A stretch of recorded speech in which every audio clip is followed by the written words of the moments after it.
السلام علیکم ورحمۃ اللہ وبرکاتہ۔ تو کیسے ہیں آپ سب لوگ؟ امید ٹھیک ٹھاک ہوں گے، خیریت سے ہوں گے، مزے میں ہوں گے۔ تو آپ دیکھ رہے ہیں یوٹیوب چینل اسلامک پرسکرپشن۔ میرا نام ہے سید محمد علی حمزہ، اور آج کی ویڈیو کا جو ٹاپک ہے وہ یہ ہے کہ بنا سمجھے قرآن کو پڑھنا کیسا ہے، کیا اس کا ثواب ملتا ہے، نہیں ملتا ہے، کیا سمجھ کے پڑھنے والوں کو ہی ثواب ملتا ہے قرآن شریف پڑھنے کا، یا جیسے کہ ہم لوگ جیسے عربی میں قرآن پڑھتے ہیں تو اس کے ہمیں معنی سمجھ نہیں آ رہے ہوتے کیونکہ ہمیں عربی زبان نہیں آتی، تو اس کو بنا سمجھ کے پڑھنے میں کوئی ثواب ملتا ہے؟ جیسے کہ غامدی صاحب کہتے ہیں کہ بنا سمجھے قرآن پڑھنے میں ثواب نہیں ملتا۔ تو اس کی حقیقت کیا ہے؟ اس کی حقیقت کو جاننے کی کوشش کرتے ہیں اور علماء کرام سے جانتے ہیں اور ویڈیو کو اسٹارٹ کرتے ہیں۔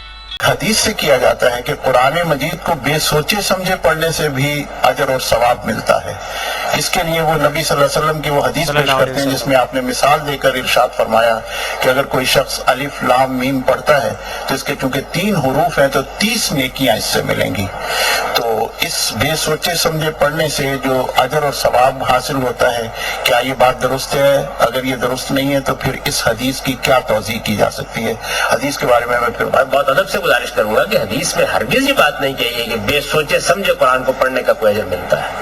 حدیث میں جو بات کہی گئی ہے وہ یہ ہے کہ آدمی جب قرآن مجید پڑھتا ہے تو اس کے ہر حرف پر اس کو نیکی ملتی ہے۔ یہ دیکھیے، میں اس کو ایک مثال سے سمجھاتا ہوں۔ میں نے میرے سامنے بشیر صاحب بیٹھے ہوئے، ان سے کہا کہ مجھے پانی کا ایک گلاس دے دیجیے، میں آپ کو ہر قدم پر 1 روپیہ دوں گا۔ اب یہ گویا ان کو انعام دینے کا ایک طریقہ ہے جو مقرر کر دیا گیا ہے۔ یہ آپ کا کیا خیال ہے کہ اگر پانی کا گلاس ہاتھ میں پکڑے اور 1 قدم چل کر کھڑے ہو جائے اور کہیں گے لاؤ روپیہ تو دے دوں گا میں؟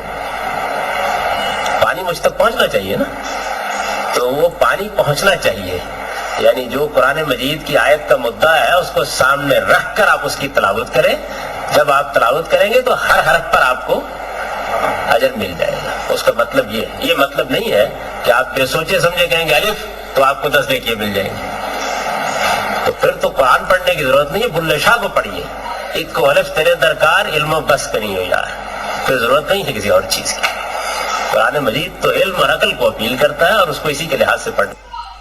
دوستوں، آپ نے موقف سن لیا، جاوید احمد غامدی صاحب کا موقف آپ نے سنا۔ انہوں نے یہ کہا کہ سمجھ کے پڑھنے والے کو اجر ملے گا۔ انہوں نے ایک مثال بھی دی، جو حدیث میں جو آیا ہے وہ اس بارے میں ہی آیا ہے کہ سمجھ کے پڑھنے والوں کو اس کا اجر ملے گا، جو ہے ایک حرف پہ جو ہے 10 نیکیاں ملیں گی، تو اس طرح نہیں ملیں گی، سمجھ کے پڑھنے والوں کو ملیں گی۔ تو چلیے اب آگے موقف سنتے ہیں الیاس قادری صاحب کا، مدنی چینل کا موقف، وہ کیا کہتے ہیں اس حوالے سے۔ امام احمد بن حنبل رضی اللہ تعالیٰ عنہ کی ایک حکایت ہے جس میں یہ ہے کہ انہوں نے اللہ تعالیٰ کی زیارت کی، یہ احیاء العلوم میں فرمایا کہ یا اللہ تیرا قرب حاصل کرنے والے جو تیرا کلام پڑھتے ہیں اس سمجھ کر پڑھنے سے قرب حاصل ہوتا ہے یا بغیر سمجھے؟ اللہ تعالیٰ نے فرمایا کہ جو سمجھ کر پڑھتے ہیں وہ بھی، جو نہیں سمجھ کر پڑھتے ہیں وہ بھی۔ یہ تو بڑی زبردست۔ تو آپ نے الیاس قادری صاحب کا موقف سن لیا، انہوں نے بتا دیا کہ سمجھ کے پڑھنے والے، نہیں سمجھ کے پڑھنے والے، دونوں کو ثواب ملتا ہے۔ بہرحال اب چلتے ہیں طارق مسعود صاحب کی طرف، وہ کیا کہتے ہیں اس حوالے سے۔ حکمت ہے، یہ تو آج کل کے تو متجددین ہیں نا، ان پر بڑا زبردست رد ہے، جو کہتے ہیں قرآن کے الفاظ بغیر سمجھے پڑھنا بے فائدہ ہے۔ ابھی جناب پروفیسر غامدی صاحب کا بھی ایک نیا فتویٰ بھی آیا ہے کہ حفظ قرآن کیا، انہوں نے کہا ہے کہ نبی کے دور میں تو عالم اس کو کہا جاتا تھا قرآن کا جو معنی اور مفہوم جانتا تھا، اب حفظ ایک الگ چیز شروع کر دی ہے، صرف الفاظ رٹنا۔ تو کچھ ایسے الفاظ انہوں نے استعمال کیے جس سے یہ جھلک رہا ہے کہ یہ کوئی بہت اہم کام نہیں ہے، حالانکہ حدیث میں کیا آتا ہے، رسول اللہ صلی اللہ علیہ وسلم نے ارشاد فرمایا کہ جس نے قرآن مجید کا ایک حرف پڑھا ہے اس کے لیے 10 نیکیاں۔ پھر آپ نے فرمایا کہ میں یہ نہیں کہتا کہ الف لام میم ایک حرف ہے، بلکہ الف ایک ہے، لام ایک ہے اور میم ایک ہے۔ تو آپ نے مثال کس کی دی؟ حروف مقطعات کی، جس کا مطلب کسی کو معلوم نہیں ہے۔ نہیں ہے تو پتہ چلا بغیر سمجھے پڑھنے سے بھی کتنی نیکیاں ملتی ہیں؟ 30 نیکیاں۔ بہت مشکل ہے بھائی، اگر حروف مقطعات نہ ہوتے تو آپ صلی اللہ علیہ وسلم مثال دیتے الحمدو، جس نے کہا تو الف پہ اتنی، تو الحمدو کا تو مطلب تو پتہ چلتا ہے کہ بھائی جس کو الحمدو کا مطلب آتا ہے یہ تعویل کی جا سکتی تھی کہ اس کو اتنی ملیں گی۔ آپ نے مثال غامدی صاحب کو بھی مطلب معلوم نہیں ہے۔ سمجھا پا رہا ہوں میں اپنی بات؟ علمی رد تو کر سکتے ہیں نا کسی شخصیت پر۔ تو اچھا خیر، الف لام میم کا آپ صلی اللہ علیہ وسلم نے فرمایا کہ کتنی نیکیاں ملیں گی، تو بھائی ہم جب الف لام میم پڑھتے ہیں اس کا تو مطلب معلوم نہیں ہے. میں یہ نہیں کہہ رہا کہ قرآن کا مطلب جاننے کی کوشش نہ کریں، یہ نہیں کہہ رہا، کسی کی بات کو غلط نہ لے کے جایا کریں. اصل تو قرآن سمجھنے کے لیے نازل ہوا ہے، ہدایت ملے گی سمجھ کے پڑھنے پر.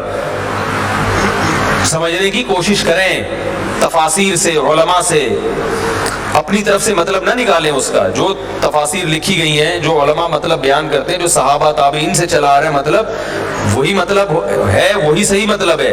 اس کو آیتوں کو ادھر ادھر نہ لے جائیں، تو سمجھیں، اس کے مفہوم میں غور کریں. آج کل بہت تفاسیر ہیں اور اکثر الحمدللہ صحیح ہے.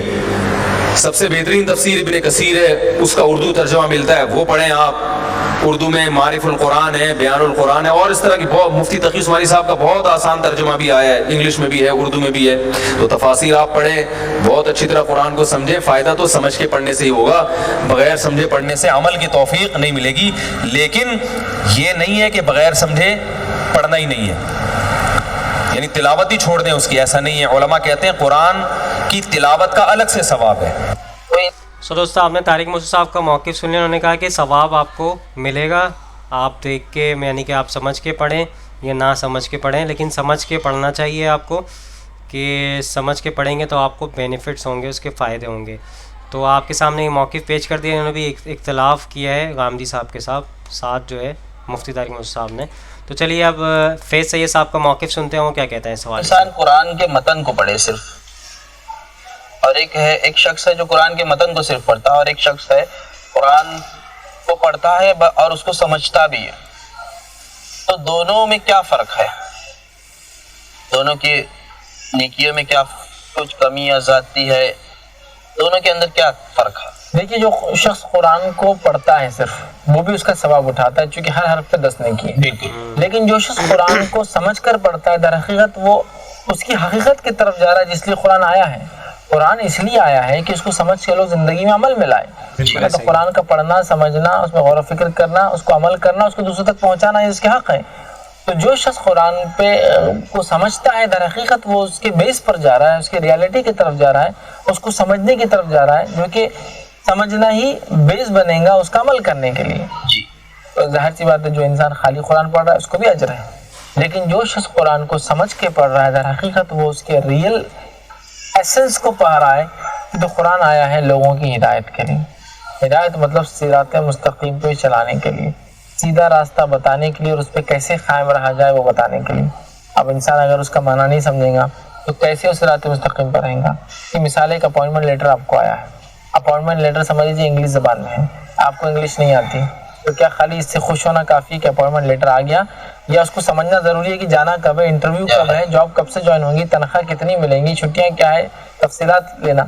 تو قرآن تو ہم پڑھ رہے ہیں لیکن تفصیلات موجود نہیں ہمارے پاس. یہ وہ شخص جو قرآن کو پڑھ کر سمجھ رہا ہے، یہ بہت بڑا کام کر رہا ہے، اس لیے کہ وہ بیس پر جا رہا ہے، حقیقت کی طرف جا رہا ہے، چونکہ قرآن عمل کے لیے ہی آیا. یاد رکھیں. سو دوستو، آپ نے ایڈوکیٹ فیض سید صاحب کا بھی موقف سن لیا. انہوں نے کہا کہ سمجھ کے پڑھنے والے کو جو ہے سمجھ کے پڑھنا چاہیے، کیونکہ اس کا جو مقصد ہے قرآن کے آنے کا وہ یہی ہے کہ اس کو سمجھ کے پڑھا جائے کہ اس میں لکھا ہوا کیا ہے، اس کے قوانین کیا ہیں، اس کو کس طرح فالو کرنا ہے.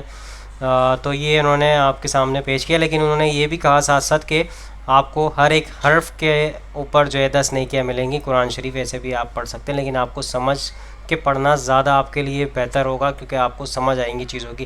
تو چلیے اب چلتے ہیں انجینئر محمد علی مرزا صاحب کی طرف، وہ کیا کہتے ہیں اس حوالے سے. جی، اگلا سوال ہے کہ اگر کسی شخص کو قرآن حکیم کا مطلب سمجھ نہیں آتا، اس کے باوجود وہ صرف عربی میں سورہ ملک یا سورہ یاسین پڑھ لیتا ہے، تو کیا قرآن مجید کا صرف عربی میں پڑھنا ہی فائدہ دے گا؟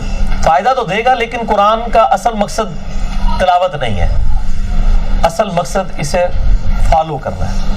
وَأُوحِيَ إِلَيَّ هَذَا الْقُرْآنُ لِأُنذِرَكُمْ بِهِ وَمَنْ بَلَغَ. اے نبی الاسلام، ہم نے قرآن آپ کی طرف اس لیے وحی کیا تاکہ آپ اس قرآن کے ذریعے لوگوں کو بھی تبلیغ کریں اور جس تک یہ قرآن پہنچے. بالکل صحیح. اس طریقے سورہ صاد میں قرآن اس لیے نازل کیا تاکہ اس کی آیات کے اوپر تدبر کرو. یعنی قرآن میں یہ مضمون بڑی جگہ ہے، میرا اس کے اوپر پورا ریسرچ پیپر ہے. ریسرچ پیپر نمبر 4 ہے امام الانبیاء کی دعوت قرآن صلی اللہ علیہ وآلہ وسلم. قرآن کا پرائمری مقصد ہے اس کو فالو کرنا، تلاوت کرنا نہیں سر. ہاں تلاوت کا ثواب ہے، وہ جامعہ ترمذی میں صحیح حدیث ہے، مشکات میں بھی آپ کو پہلی جلد کے اینڈ پہ مل جائے گی، فضائل قرآن والے چیپٹر میں، کہ کہ جو بھی کتاب اللہ سے ایک حرف پڑھتا ہے اللہ اس کو 10 نیکیاں دیتا ہے. پھر آپ صلی اللہ علیہ وآلہ وسلم نے فرمایا میں نہیں کہتا کہ الف لام میم ایک حرف ہے، بلکہ الف ایک حرف، لام ایک حرف اور میم ایک حرف ہے. اب یہ الف لام میم حروف مقطعات بھی ہو سکتے ہیں اور علم بھی ہو سکتا ہے، دونوں ہی ہو سکتے ہیں. باقی ان کا یعنی ثواب تو آپ کو ملنا ہے، لیکن یہ پرائمری مقصد نہیں ہے. وہ صحیح حدیث ہے ابو داؤد کے اندر، ترمذی کے اندر، کہ جو رات کو سونے سے پہلے سورۃ الملک پڑھ لے گا اللہ تعالیٰ اسے عذاب قبر سے محفوظ رکھے گا. میرا مسئلہ نمبر 112ABC قرآن حکیم کی 12 صورتوں کے فضائل کے اوپر ریکارڈڈ موجود ہے. اسی طریقے سے سنن دارمی میں ایک موقوفاً روایت ہے ابن عباس سے صحیح سند سے کہ جو صبح کے وقت سورہ یاسین پڑھ لے شام تک اللہ تعالیٰ ہر معاملے میں اس کے لیے کفایت کرے گا، جو شام کو پڑھ لے صبح تک کفایت کرے گا.